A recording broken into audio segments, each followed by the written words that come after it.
I hear the scream before I see her. My heart thuds as I stumble through the dim corridor of women's maximum security prison.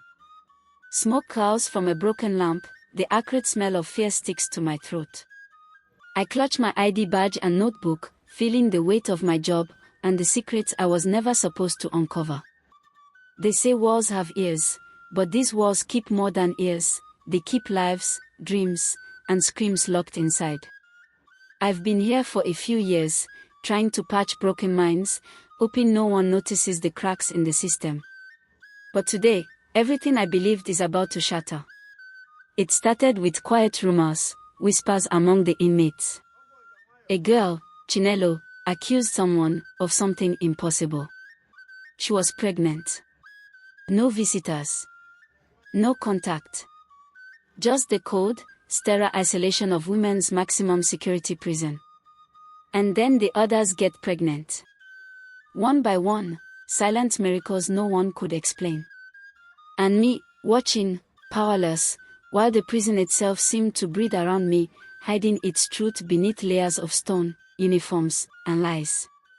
Something monstrous is happening. And if I step too close, I might vanish too. And I stayed silent longer than I should have. Not because I didn't care, but because I was scared. Truly scared. I was afraid of losing my job. Afraid of being blamed. Afraid that no one would believe me. Afraid that speaking up might make me disappear, just like some of the women did. People say time heals everything. That's a lie we tell ourselves so we can sleep. Time doesn't heal, it buries. And buried things, they don't die. They wait. Tonight, the waiting is over. Tonight, I am finally ready to tell the truth, even if my voice still shakes.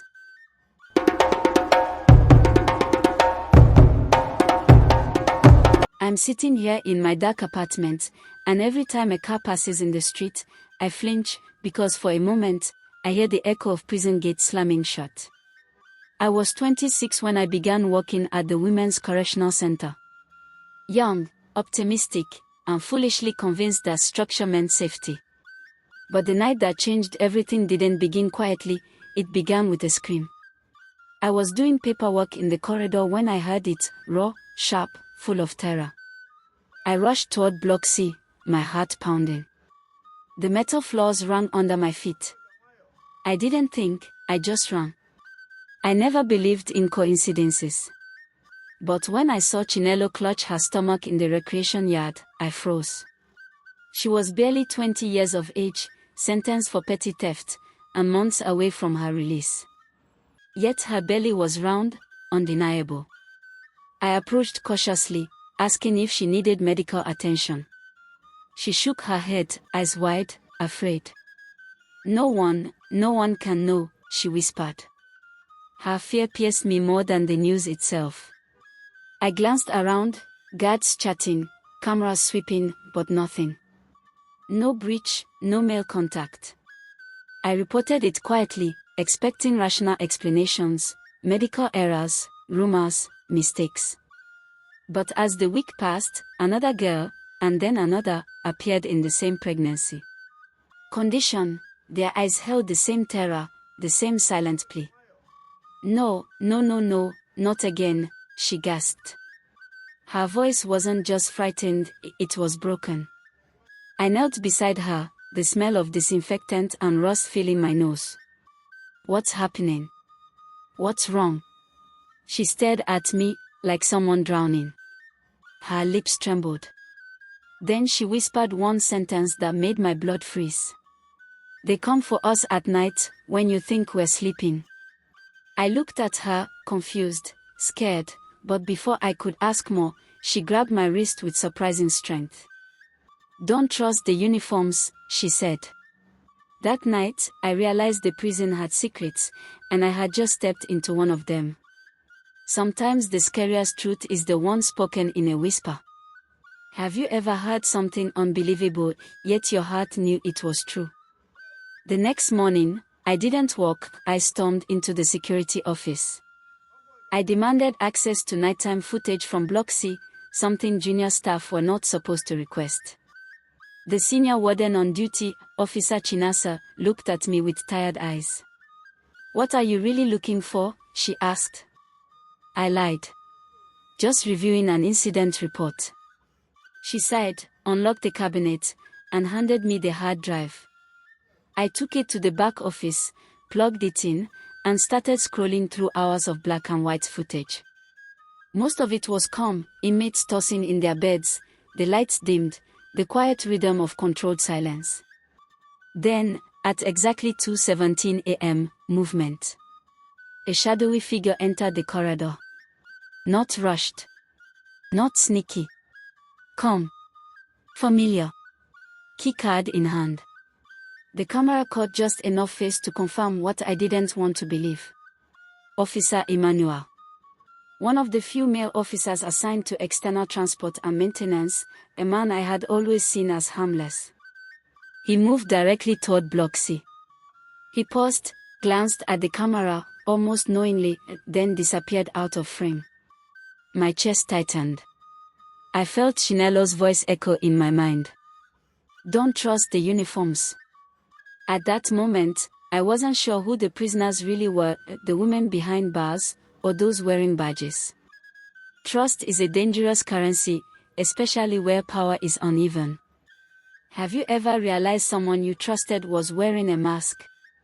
I was walking out of the back office when a voice stopped me. "Looking for something?"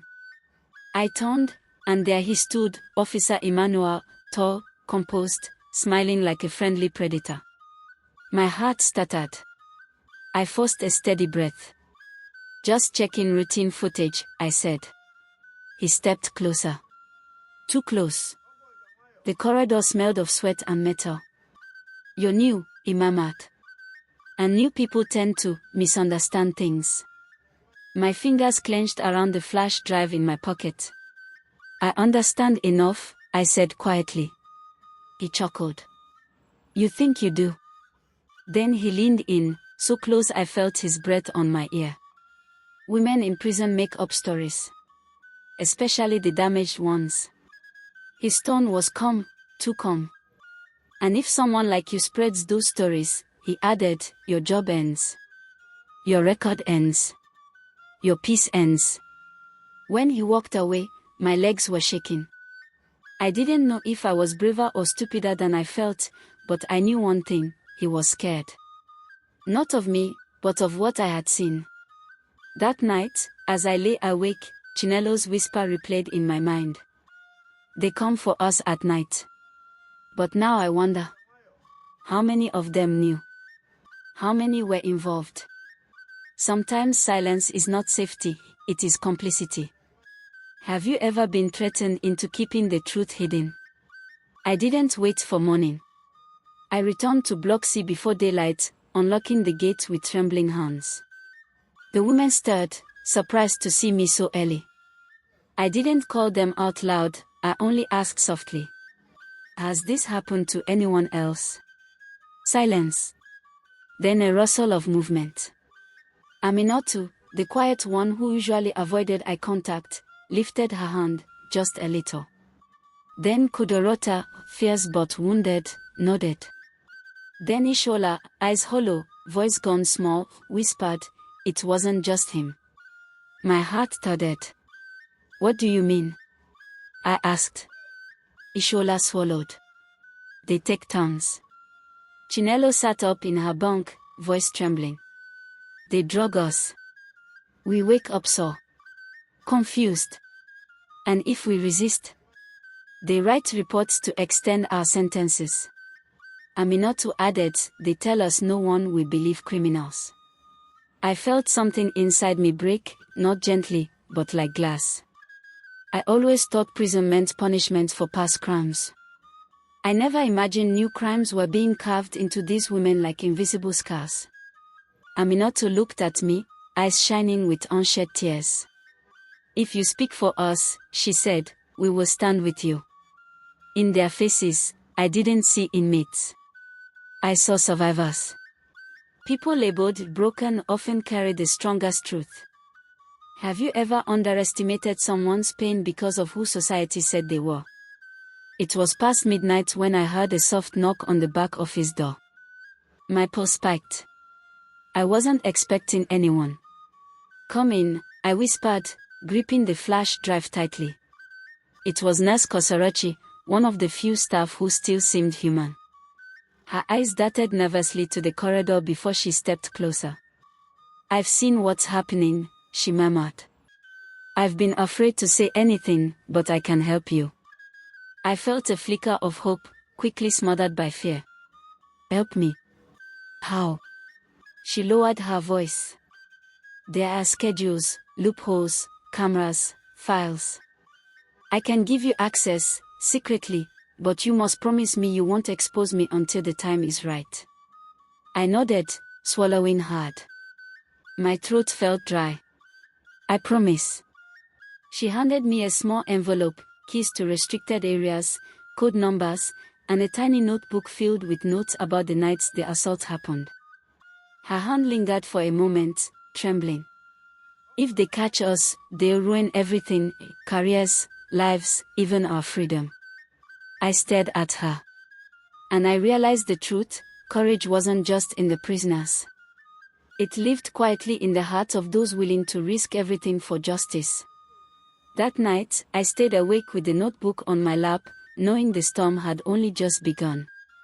Sometimes, heroes wear uniforms, too, but their bravery is silent. Have you ever helped someone, knowing it might cost you everything? I didn't sleep that night. By dawn, I had decided I had to confront Emmanuel. Not angrily, not with threats, but with evidence. The notebook, the footage, the names. All of it. I found him in the supply room, organizing cleaning supplies with that same calm, easy smile. My stomach twisted. "Good morning, officer," I said, voice shaking. "Can we talk?" He looked up, and for a moment, the friendly facade remained. But his eyes narrowed ever so slightly. "Of course," he said. "What about?" I swallowed hard, stepping closer. "I've been reviewing the night footage. I've seen patterns, and I know what's been happening in Block C." He froze, a subtle, almost imperceptible twitch. "I don't want trouble," I continued, my voice firmer now. "But I can't ignore this. These women are being hurt." Emmanuel laughed softly, a chilling sound. "Ignore? Oh, young one, you don't understand the system you stepped into." My pulse raced. I realized then that confrontation wasn't just about truth, it was about survival. Every step, every word could tip the balance.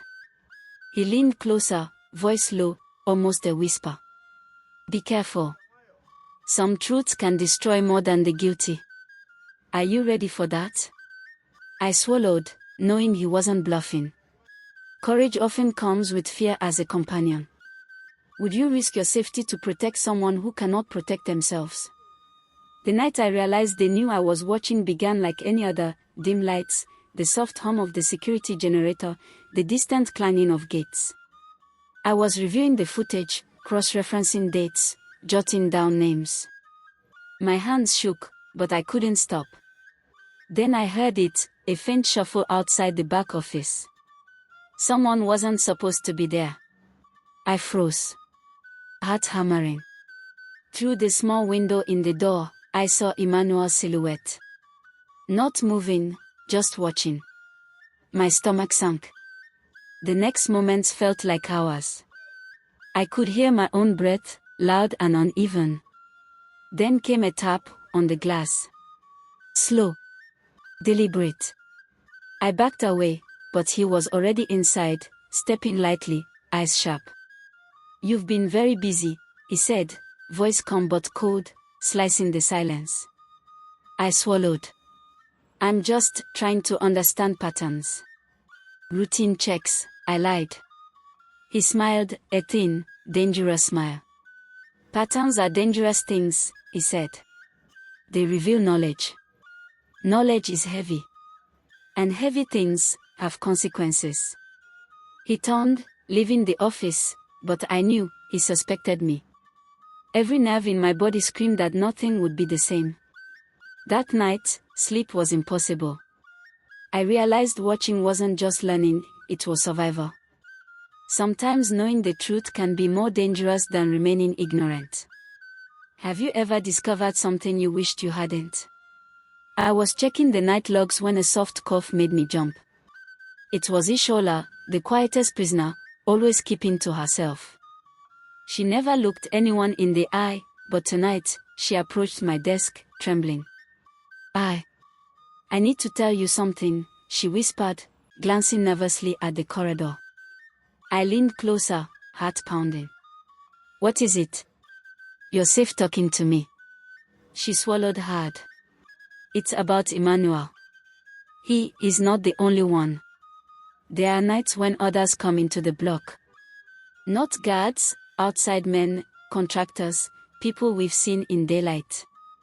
They take turns. I felt the floor tilt beneath me. My notebook slipped from my hands. I barely caught it. Why are you telling me? I asked, voice barely audible. Because, she said, voice breaking, if nobody knows, it will never stop. I can't take it anymore. And I can't protect them all alone. Her eyes were pleading, desperate. For a moment, I saw every woman in the block through her gaze, scared, silent, trapped. I nodded. We'll figure this out together. I promise. That night, I realized courage doesn't always roar.